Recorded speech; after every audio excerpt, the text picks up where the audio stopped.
overbearing, domineering, egg-sucking dogs. This is 30 with Tony. We are the best, the bossest, and baddest, also the cheapest. I work cheap because I am dead. So let's rock, Jimo Subbies.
Well, hi, Kemosabe's. It's Tony D'Angelo. It is Thursday, 3 p.m. Eastern. Ada Domini, in the year of our Lord, welcome to another edition of 30 with Tony. I don't know if you're watching us on YouTube. I don't know if you're watching us on Twitter. Perhaps you're watching us on one of the other networks. Welcome wherever you are. Thank you. Thank you for being here. Thanks also to our music contributors and our friends and fans who are constantly sending me material, and I'm ever so grateful. I'm so grateful for all the support I get in doing this show. I hope this show is a blessing to you. I hope you're learning as you go, as I am learning. And my job is to bring you the truth. Whatever the truth is, I'm going to bring it.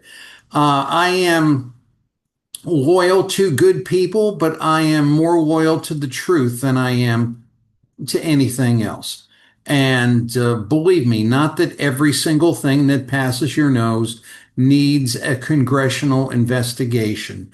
All of us are imperfect, but when it comes to serious matters, I've got to tell you the truth, because I've got to face myself. I've got to face myself in the mirror. And ultimately, I'm going to face my creator. And guess what? So are you, whether you believe in him or not. But today's story is really off the cuff stuff. This is not something I planned for. This is not something I wanted to do, but it really hit me, and it really hit me hard. So I'm going to try to give you my best Lee Elsey impersonation as to a day in the life and coming to a conclusion based upon the day in the life that I had. So let's, if we can, let me just go over to here and bear with me for just a sorry, just a technical glitch there. Bear with me here for just a second. I want to show you something that I want to show you an experience that I had that confirms something that I've understood for a long period of time. And what I'm going to show you, which confirms my belief, is something which is entirely contrary to what the legitimate people are telling you, or the legitimate media, or the educational system, or the socio-economical, political, religioso, probinistico, stupidos are telling you. I'm going to tell you like it is. This was a morning in the life. So let's get over to here. What am I showing you? Just going to get a sip of tea. This is an artist's characterization of the United States Post Office. Now, we get people, watching from other countries. I've got a few Canadians. Welcome. The United States Post Office is the postal service, and this is our tried and true government supported method, if you will, of getting items from place to place, mostly paper.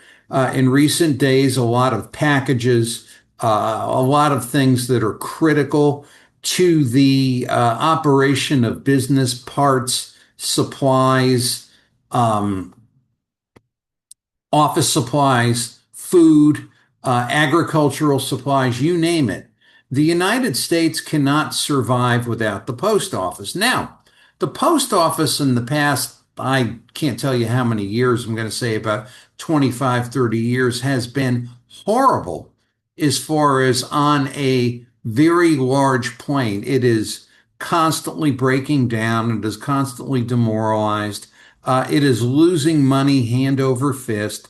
The subsidies can't catch up with the subsidies. It's really a pitiful state of affairs, which is really a shame because all of my interactions with the postal people that I run into in my vicinity, and generally when I go to other places, not in all places, there are some places where the postal clerks are flat out nasty. I won't mention the names, but I think they know who they are. I've almost gotten dragged out a couple of times. But for the most part, 95%, my interactions are just fine. There are two Pomfret post offices. I live in a town called Pomfret, Connecticut. I deal in one generally, and I occasionally go to the other, depending. But as far as operations, the folks that work there, the postmaster, wonderful. Appreciate them so much. Appreciate them making us run. Now, that's not my subject. My subject is this. On a beautiful day, I went to the post office. Now, my expectation in going to the post office was I had some critical office mailings I had to get out. The filings around here are very serious business. They can't be messed up. And I went to do that. And I went to pick up whatever may have been delivered. Now, the deliveries are handled by a contractor who runs a truck. They do mail carrying. I think they might do some mail sorting. I'm not sure. But my post office has had a horrible time in finding a contractor who will deliver the mail and deliver it promptly or, without the truck breaking down. This is a big thing, as I tell people, for all the maniac, fool, moron politicians who are talking about price gouging in supermarkets and things like that. They do not, and they want e-cars and they want, propellers and all this other kind of stuff. We'll talk about that a little bit later. But they don't realize that the goods come by truck and the truck is diesel truck. And if the truck breaks down, you ain't got a post office, you ain't got a market. I mean, this past week, actually, I think it was last week.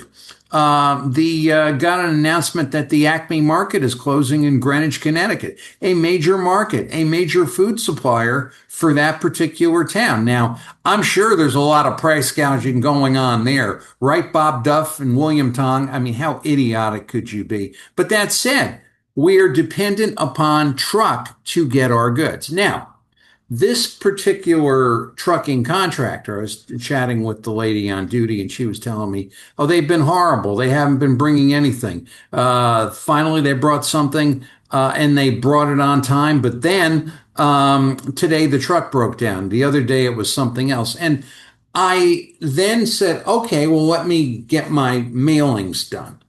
I handed her the mailings, and her postal scale or whatever machine they use today jammed up, and she couldn't do anything. Now, I thought to myself, because this is how I think this way being in business. I think this way as a practitioner. I think this way being in media and in radio. One screw up costs a lot.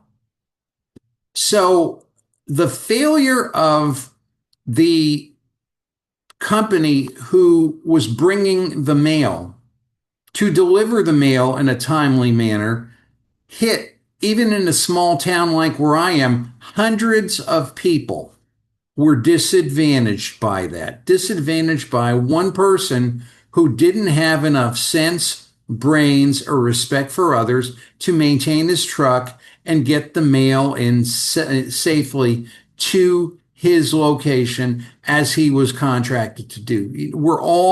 The point being is, we're all dependent upon someone else to a certain extent, to which we all have a responsibility to do our part correctly and completely so we don't mess up someone else's life. So at least this is the way I believe. This is the way I was raised. This is how, a world cannot work otherwise. I mean, I turn the key on the Black Beauty, well, actually it's a button. And if the mechanic, who's a wonderful mechanic, let's just say hypothetically does something bad and leaves an M80 under the hood or something, there is no more Tony D'Angelo. Don't get any ideas. But that all said, we are all dependent upon somebody. So I went to the other post office and did my mailing. Thank God I was able to do that. So it's Saturday and it's a beautiful day. And I said, well, I want to do a little waxing and do a little touch up. And I've got some teeny dents to pop out of the Black Beauty. I'm going to go to the car wash. So I drove out to the car wash. This is probably, I live in an area where it's not car wash after car wash after car wash. I don't want to mention the name of these people because I want to see them get it straightened out. So I don't want to embarrass them. But this is a car wash by an interstate. It's very, very busy. And I go to the car wash. And this is after my wonderful postal experience. And I put my card in. I have two cards. I have a credit card and a bank card. And I put in the credit card. I paid. Didn't read the credit card. I cannot accept this payment. So I had a $20 dead president on me. I put that in. It accepted that, okay. But I then pushed the button. I then put my gear shift in neutral. I did everything it did. 6 Hail Marys, 5 Hail Marys. 5R, whatever you do to get into a car wash, and nothing's moving. So I said, what do I do? I got somebody behind me. I can't back out. So I drove through the car wash. I just drove through very gently. It's a touchless car wash. And I walked into the market and I brought the receipt to the very nice lady who was Indian descent. And I said, your stupid car wash doesn't work. Would you kindly refund me? And she kindly did. And I'm thinking, okay, how many people today are going around with dirty cars because somebody screwed up at the car wash, right? Showing no regard, no respect, no diligence, no sense of any sort of responsibility for others. A relatively minor thing, but still. People look forward to getting a clean car, me especially. I drive around with a mutt dog who's not the neatest, and that's very important to me. It's very important to my safety to have the windows clean because he likes to slobber over things. Okay, so I figured Kathleen Pearl D'Angelo has me on a diet which is very good for me, which is a diet of vegetables and fruits and things that are in nature. And we have several lovely orchards where I live, and the orchards are really a treat. They are God's grace in nature. And for an affordable price, and these people, believe me, work like hell in heaven to bring out this produce that you can have. And it's always good to have vegetables, always good to have a salad, always good to have, God's bounty. And if you have some that you can give to others, it's always great to share it with them. So, one of the things I had noticed at this particular orchard, now again, I'm not going to mention any names because these are good people and I want to see them get it straightened out, was that they were running a special last week. A local baker wanted to have his baked goods on what is called Share Day, where you come in and you buy your box of vegetables, which, if you're Kathleen Pearl, you are able to do a lot with those vegetables. And they've got some marvelous vegetables, some I didn't even know existed. So I discreetly called over one of the owners of the family and I said, when I was in here last week, I wanted to buy a baguette from this bakery. A baguette is a long piece of, hard French bread. But I couldn't because there were flies all over it. And you just wanted to tell you that when you wrap the stuff, and this, of course, is from the baker who wants to make a market here, wants to make an imprint. It's very important. I was working hard on this. Maybe wrap the thing on both ends so you don't get into this. And she said to me, well, I'll tell the baker. I'm like, okay. You'll tell the baker, and he's going to tell you that your counter, which it was that day, there was a high school kid working the counter, was way out of control, and you didn't put the proper covering on the bread. She didn't seem to have a care. And I hope she realizes this. I hope she's watching this and actually, because I don't want to embarrass her. These are good people, but this is the whole thing. It is the responsibility towards others. Same thing what happened in the post office, same thing what happened in the car wash. And I'm still running around with a dirty car. But that all said, I began to think, let me just stop the share for a second. This is a little bit different what we usually do today. We were raised as kids to be considerate of others, to put other people before ourselves, and to be educated in the fact that should we mess up, other people were affected. If we got in trouble, it was our parents that had to come and bail us out. If we dented the car, our dads and our moms had to pay for the damage. If we did a wheelie on the neighbor's lawn, they had to pay for that. If we did something stupid, it was shame upon the family, and the responsibility actually fell to us to straighten it out. But today we live in a world where there's no accountability, there's no responsibility.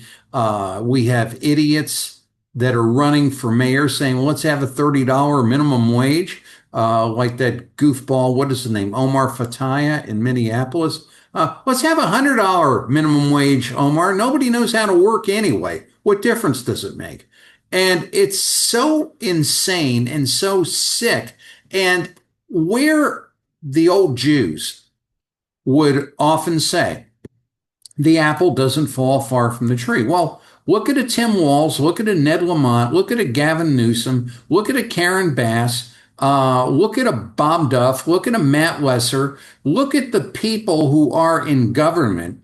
And then if they are, quote unquote, the gold standard for a genre, it's downhill from there. That's basically the way it's happening. So when we get back to our share, I just want to go over here if I can, we get back to our share. The failing at the post office hurt many, but I don't think the people who failed really care about the fact or really gave enough attention to the fact that the mail had to get up to a particular area. And That is all part of the personal responsibility that we no longer have, or the lack of accountability. The car wash was busted. Nobody gave a damn. And basically, how much revenue does that store lose by being inattentive and irresponsible? How many dirty cars come? The failing of a few people hits the many. This is the point I'm dealing with. And then the orchard.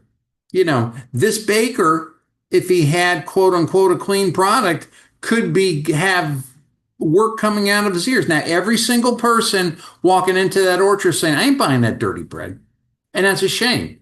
And where he was inadvertent and perhaps a little bit mentally vacant in not wrapping the bread, he hurt his market and also hurt the pleasure of customers untold who really would have enjoyed that bread with some Sunday morning tea or coffee. You see where I'm headed?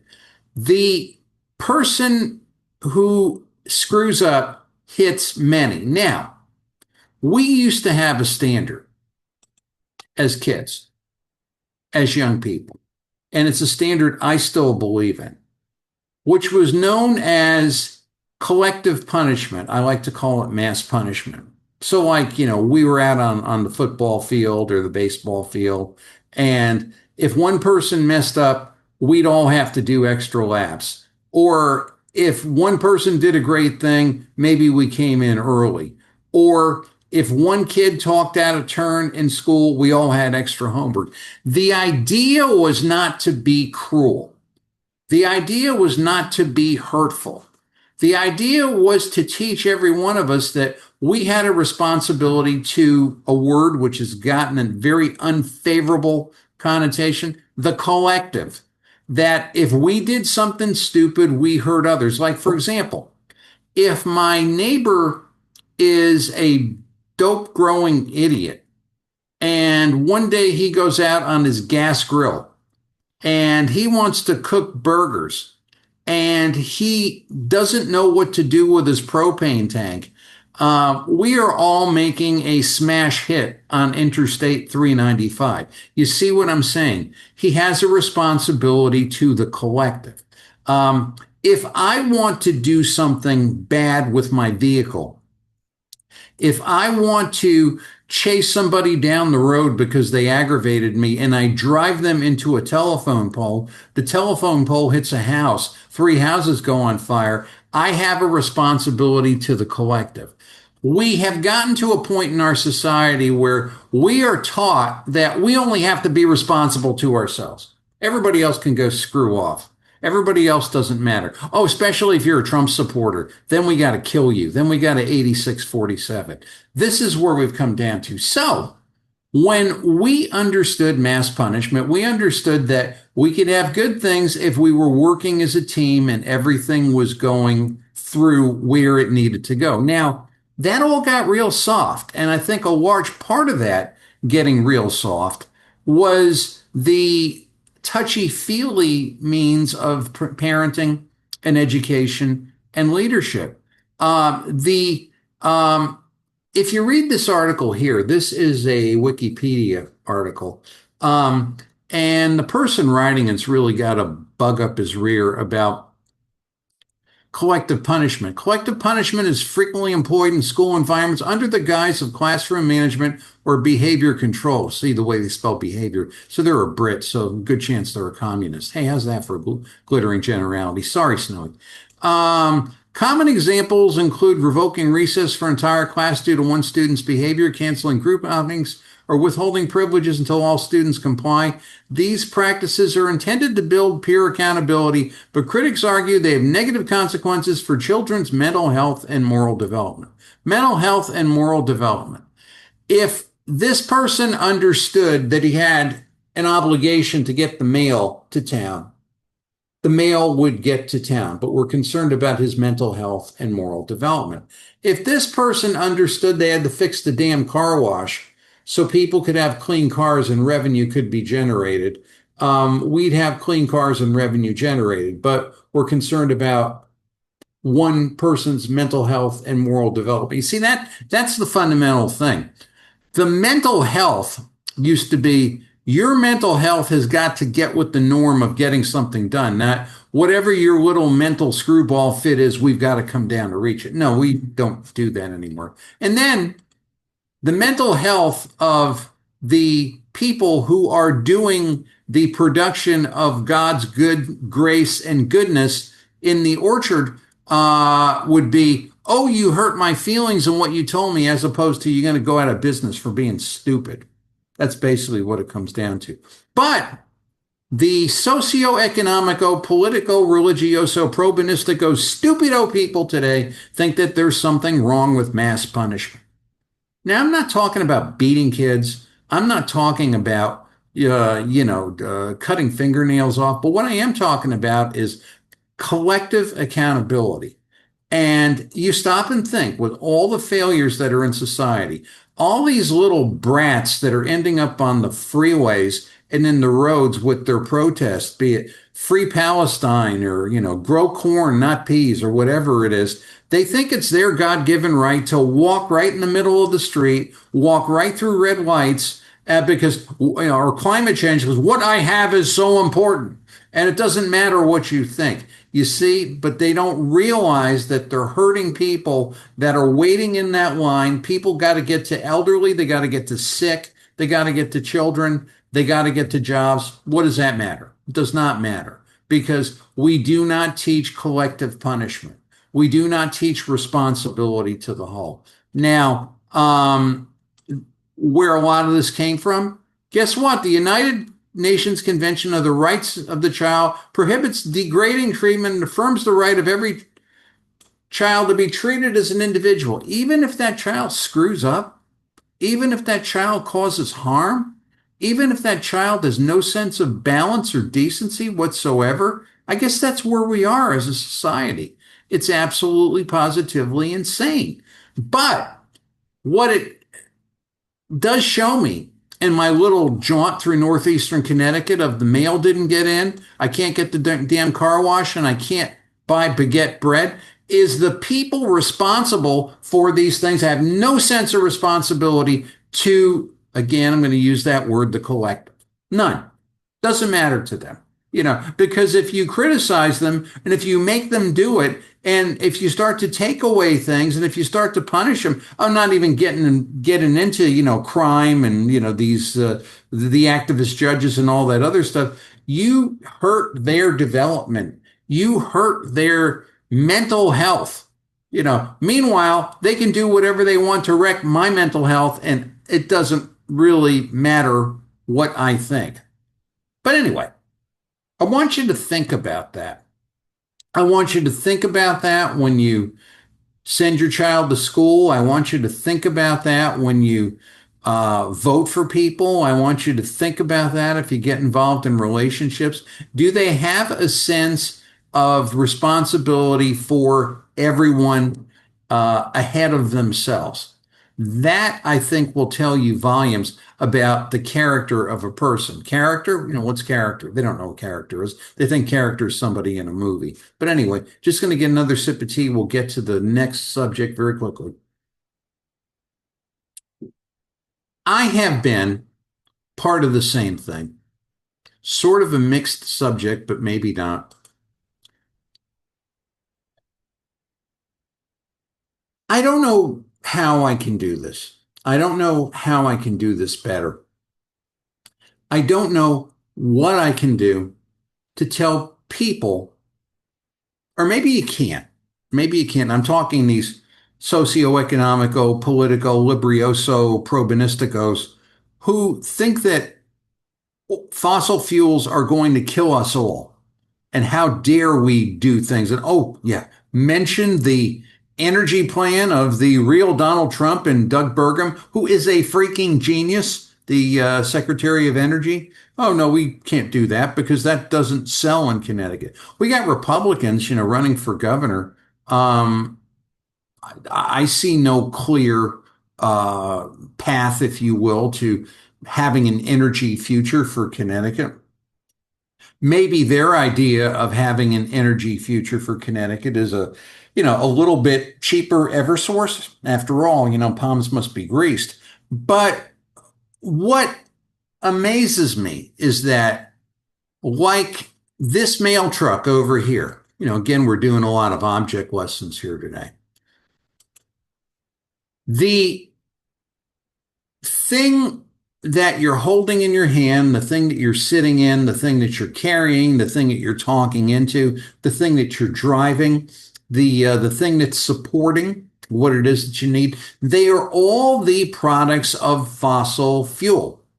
It was fossil fuel that made it. It was fossil fuel that brought it to you. And without fossil fuel, you would have none of it. Now, the batzos and the lunatics who think that it's going to kill us all, like Katie Dykes, the commissioner of the Connecticut Department of Energy and Environment, think that it's all going to kill us. Hi, Katie. We'll get back to you in a moment. But anyway, when you try to argue reason with these people, they listen, forget about it. They are so tied up in their world. Look at Katie, right? Katie's has a dress on. She has jewelry. That was all brought to her by fossil fuel or made or brought to her by fossil fuel derivatives. However, she got it like the rest of us. But anyway, when you come over to here, I want to direct you to this page called oilfacts.com. And this is run by a gentleman, and it's something that has been around. It's run by a gentleman named Lou Bassanese. And we talk about being fossil fueled. Lou Bassanese has done the homework as far as societies using fossil fuel as opposed that aren't. And it's, I can pick anything, any one article here. I'll pick one. Fossil fuels help end extreme poverty, but no one wants to talk about it. Look in Connecticut, right? Connecticut's a poor state. Yeah, there's rich people, but it's a poor state. It's a poor state because there's a lot of poor who are living on welfare and barely get along straight. And they're not partaking in anything. Their groceries are too high. If they own a car, the fuel is too high. They're patching things together. They're trying to make do as they go. And the big reason is the fossil fuels are too expensive. I talk to people. I talk to people constantly who tell me that they cannot, they're very disappointed in Donald Trump.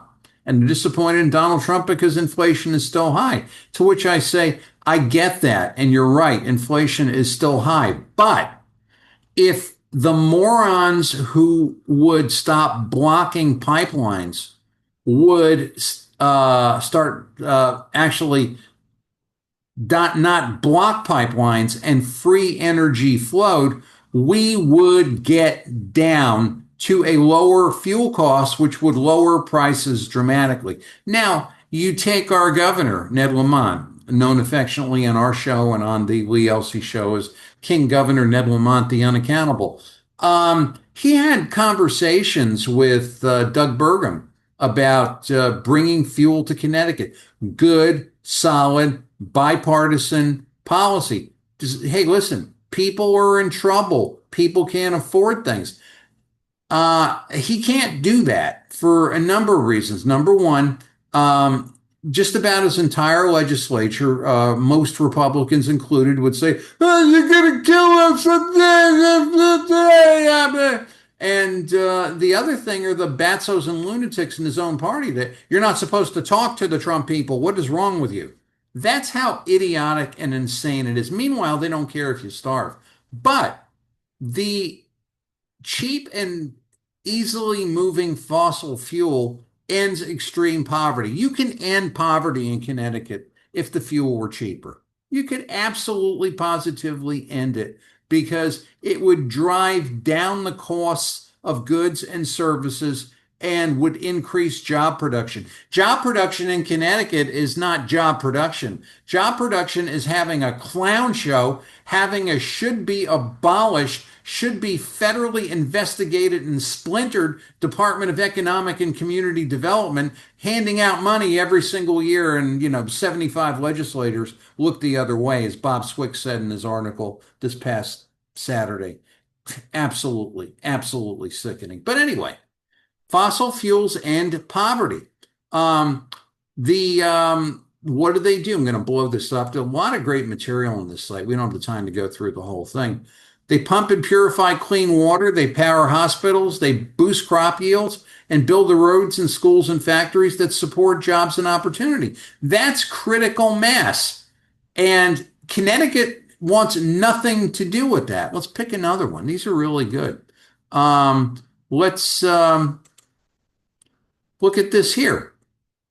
The real energy crisis. 3 billion people use less power than your fridge. The world isn't drowning in energy, it's starving for it. That's basically, and Lou Bassanese wrote that. He's a very interesting young man. You'll see him on Fox Business. Here is his X page. And he's very intelligent. He shows up on the Stuart Varney show. I would recommend you following him. In fact, I'm going to do that right now. And that's really the facts of where it's at. 3 billion lives are trapped in poverty because they don't have enough energy to cook, to work, to access medicine, or even to refrigerate food. Welcome to the state of Connecticut, right? Welcome to the Botso Nutso economic energy policy of the Connecticut Department of Environment and Energy and one Katie Dykes. Welcome to the legislature that will not demand her removal before she ruins us all. That's basically what you got. But anyway, going over jump back one, and I didn't want to do that. Some of the other things. Start here to stop being fossil fuels. Fossil fuels are not destroying humanity. Fossil fuels power human progress. Look at it this way. Data centers, right? Whatever you do, I've said this before, do not do a data center in Connecticut. But if you're going to do a data center, you need readily available on-demand fuel. How are you going to do that in Connecticut? How are you going to do that in California? It's impossible. It's impossible. You will have such difficulties because the sources that are there, and of course you have Batsos that are out there, but the sources that are there want net zero. Ned Lamont does not want net zero. I mean, he may be dumb in his way, but he knows that cannot be any sort of a solution. This is why he's talking with Doug Burgum, or at least if he's talking with Doug Burgum, he certainly doesn't want to tell the people around him. I am enjoying it, but I'm doing a show. One of the things here is that read this on your own. Mr. Bassanese is involved in the Prairie Operating Company, the producer of Safe and Responsible American Energy.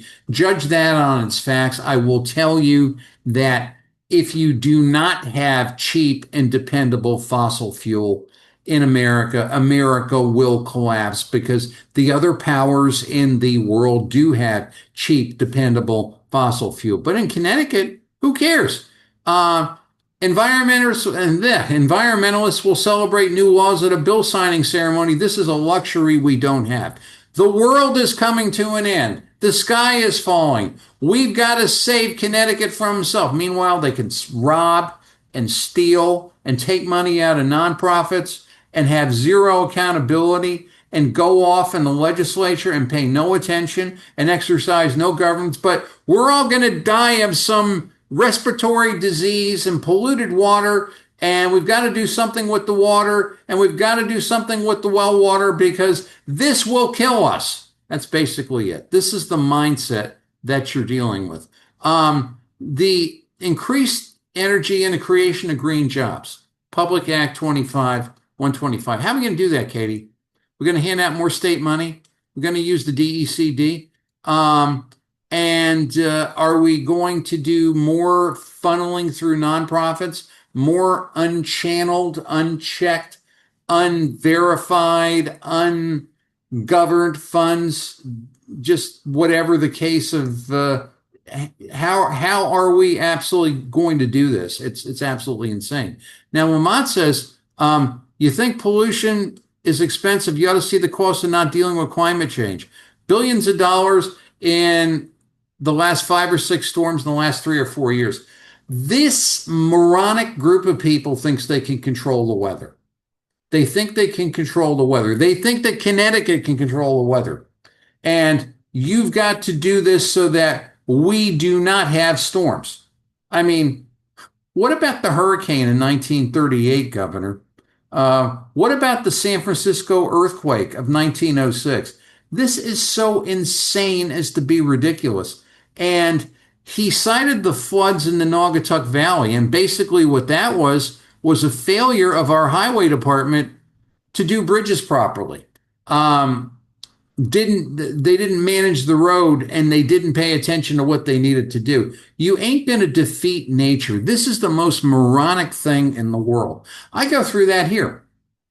I've had person after person come here and tell me that they can do a certain thing with paving or with drainage, and I will fix this for you. And I'm like, you and what heavenly army? It's impossible. Mother Nature is called a mother for a reason. You don't defeat Mother Nature. You can't defeat gravity. You can't defeat the way things are designed. I say this, these little small-time silly Billy people. I don't begrudge any small business person. I encourage it. But it's like, well, I can come and I can do this and I can drain this and I can drain that. Mr. D'Angelo, you will have no water in your front yard. I said, well, there was a baseball field years back known as Shea Stadium, where the New York Mets and New York Jets played, that was built on Flushing Meadow Swamp. And for 50 years,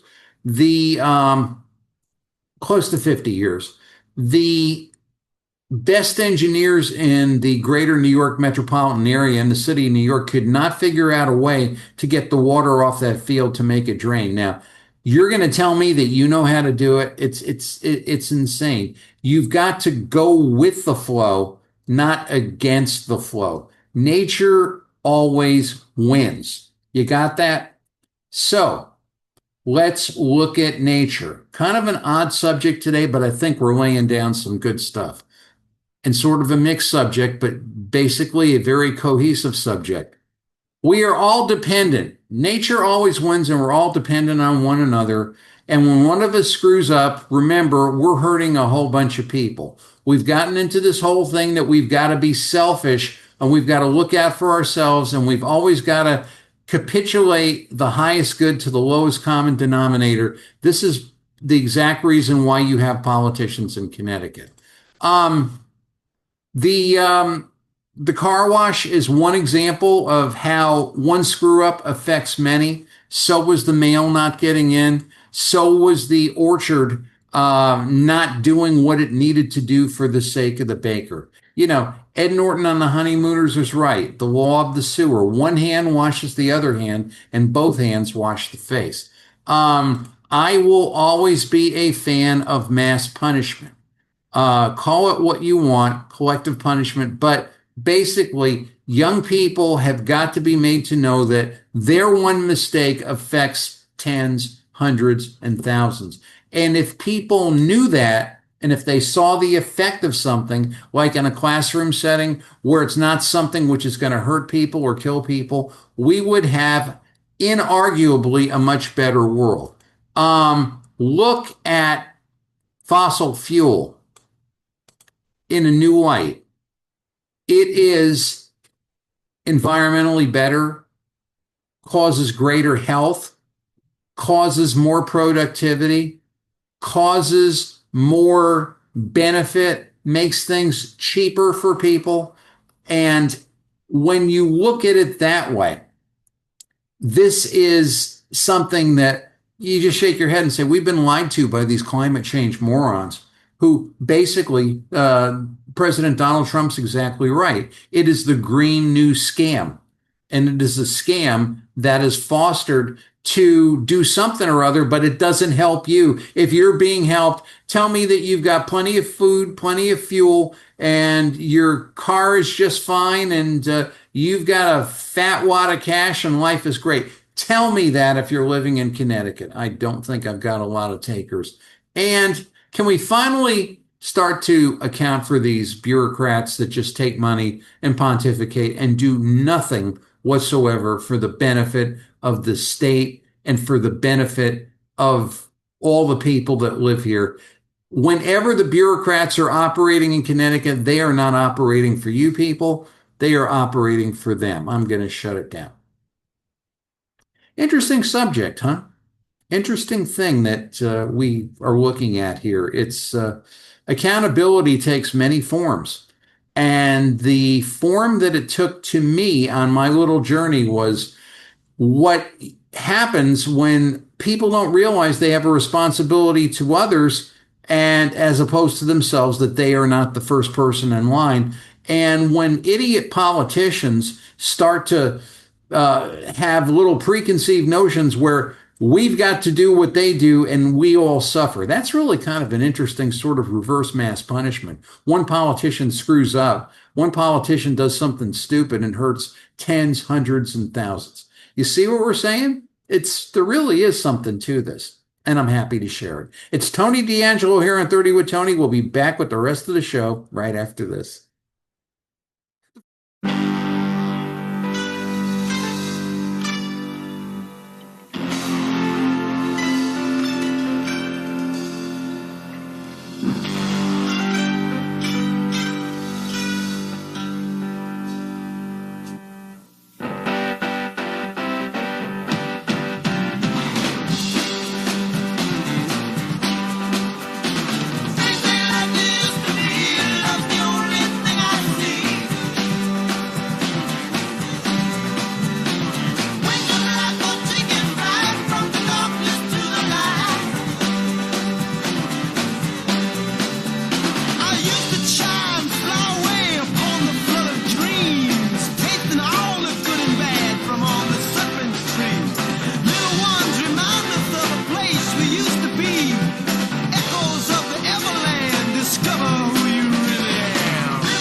Hey Chimosabis, it's the Trickster. It's time for a 30 with Tony classic movie review, and here's Tony.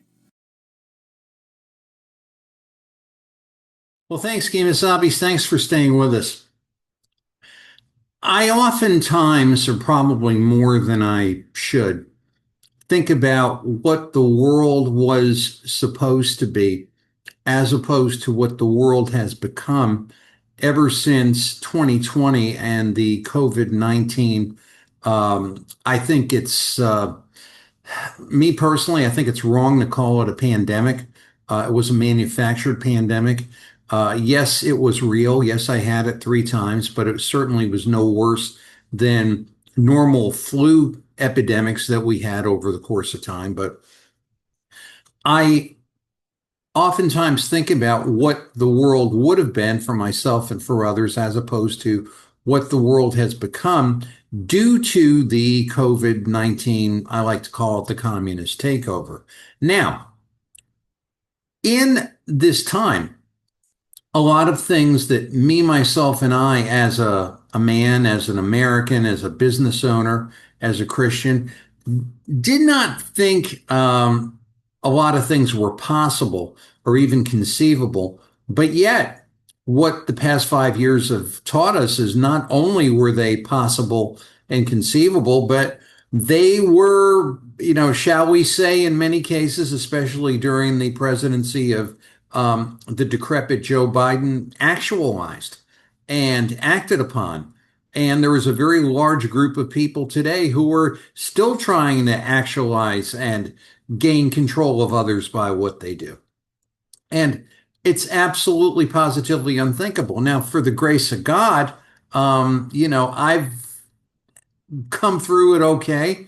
And many cases better, in a lot of cases disappointed like others. But it just, to me, was not possible. It just goes to show you that this was not government officials acting on behalf of protecting us all, but this was government officials acting on behalf of government officials, and they were on the first of the lifeboat on the storm which they themselves had created. That all said, I stumbled across an old movie that one Sunday I was here by myself picking up, and a lot of the overtones of the control of people and domination and brutalization and New World Order and taking what's good off the top for myself if I am an oppressor and killing and maiming the oppressed that we saw during COVID-19 is actually nothing new. Again, biblically speaking, there's nothing new under the sun, but this is part of an old Nazi playbook. And a lot of what we see now was in place then. To this, I'm going to direct you by my movie of the week. And my movie of the week is a movie called Commando Strike at Dawn. This is a 1942 film, and it is about the people of Norway. And they were a loving people, a Christian people, a people that enjoyed each other's fellowship and company. They lived off of the wealth of land that Norway had, and they were essentially not the least bit inclined to take up arms and not the least bit inclined to question their authority because the authority in place was good to them. Now, in the course of this movie, Commando Strike at Dawn, this is really sort of the upshot of the plot. Eric Torreson, a widower and peaceful man, is stirred to violence after the Nazis occupy his quiet Norwegian fishing village.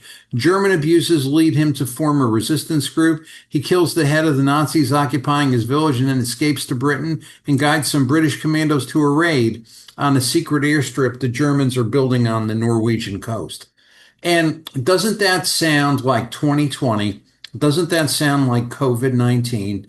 Doesn't that sound like vaccines? Doesn't that sound like oppression? Doesn't that sound like fraud? Doesn't that sound like self-dealing? Doesn't that sound that anything that you were familiar with if you were and I were the least bit awake over the past 5 years? The players in the movie, Paul Muni, a classical actor, he actually he is one of the most prestigious actors at the Warner Brothers studio and was given the privilege of choosing his own parts. Anna Lee, a British actress, playing his love interest. Lillian Gish, who was more of a silent film star, this is a later role for him. She plays sort of a matron in this movie. Cedric Hardwicke is an English actor who plays a Nazi admiral. Ray Collins, you've seen him in movies if you are an old movie fan. Rosemary DeCamp, you may remember her as being the 20 Mule Team Borax detergent lady. Trying to think if there's other people that you may know. Rod Cameron was a longtime Western actor fixture. George McCready was Martin Payton on Peyton Place.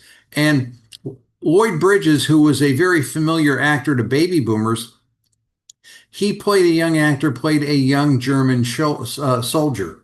Now, the film was actually shot in Canada, and it basically, as you go through it, a lot of the references, a lot of the feelings that the actors portray by other people coming in and telling them, this is what you will do, this is what you will say, this is what you can't say, this is how we will punish you. You will relate well to that as I have, because that is exactly what they tried to do to us during COVID-19. And this movie's over 80 years old, but it's the same thing and the same oppressions and the same thing that we all had in the beginning, that our government wouldn't do anything to hurt us. Our government is always looking out to protect us and act in our best interest. Oh boy, did we find out something entirely differently. And did we find out a whole bunch of different motivations? That's exactly the way these people were until they started to see what was happening.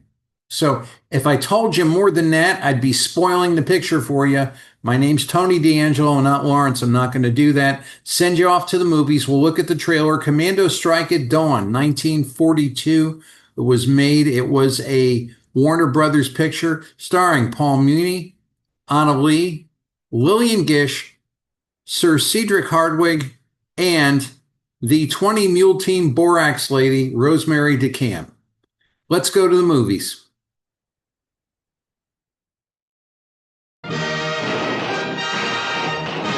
Starring Paul Muni, twice winner of the Academy Award, in the finest role of his brilliant career, with lovely Anna Lee, Lillian Gish in a memorable return to the screen, Sir Cedric Hardwicke, Robert Coote, Ray Collins, Rosemary DeCamp, and the Axis-smashing Commandos, fighting under a unified command in the front lines of the Second Front, forging a pattern for victory in blood and fire, and in the tears of the women they leave behind. The airdrome is here. The road to it, around this way. Would you be willing to guide our commandos to this airdrome? I'd be grateful to the end of my days. I'm going away for a little while. And you're not to cry? I never cry. He warned them. Who? Lars, my husband. You know, Hilma, what will have to be done with your husband. I know.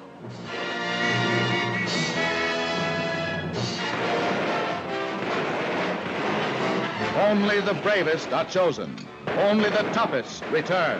Only the finest of actors, the most unstinting of production, the greatest of stories, taken from real-life, authentic behind-the-scenes records, could bring you this mighty drama of incredible heroism and heart-stabbing romance. To the future. Scott. Kamerad!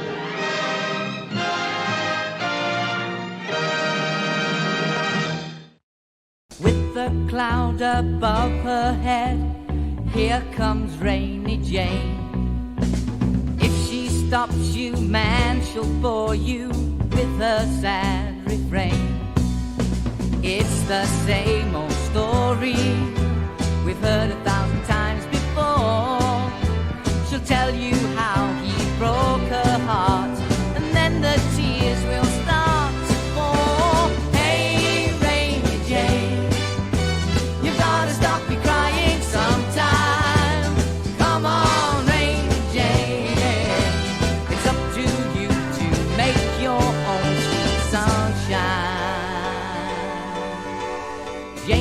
just the shadow of the girl you used to be. Once you used to live for life, but now you live for sympathy. It's true your heart's been broken, and you've got the right to cry. But if you're gonna keep it up, the sunshine's gonna pass you by. Hey, Rainy Jane, you gotta stop your crying sometime. Come on, Rainy Jane, yeah. It's up to you to make your own sweet sunshine. You can change the weather, no one loves a rainy day. Come, let's get together. Clouds will clear up when you cheer up. Take each raindrop, make the rain stop. Hey, Rainy Jane, you gotta stop your crying sometime. Come on, Rainy Jane, yeah. It's up to you to make your own sweet sunshine. Hey, Rainy Jane, you gotta stop your crying sometime. Come on, Rainy Jane, yeah. It's up to you to make your own sweet sunshine. Hey, Rainy Jane, you gotta stop your crying sometime. Now come on, Rainy Jane, yeah. It's up to you to make your own sunshine.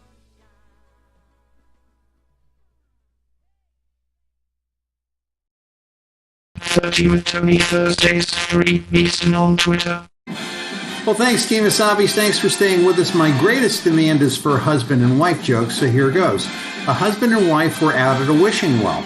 The wife decided to make a wish. She threw some coins in, and the husband followed with that. However, he wasn't sure if his coins went all the way into the well, so he leaned over, and leaning over, he slipped. He went in head first, and he drowned. His wife looked, and she started to look up to the heavens and say, "Hallelujah! This really works." I hope Kathy doesn't watch this show. It's Tony D'Angelo here on 30 with Tony. Thanks, Kemosabe's. Thanks for staying with us. And we'll be back next week with an even greater show. God bless you. Thanks for staying with me. So long.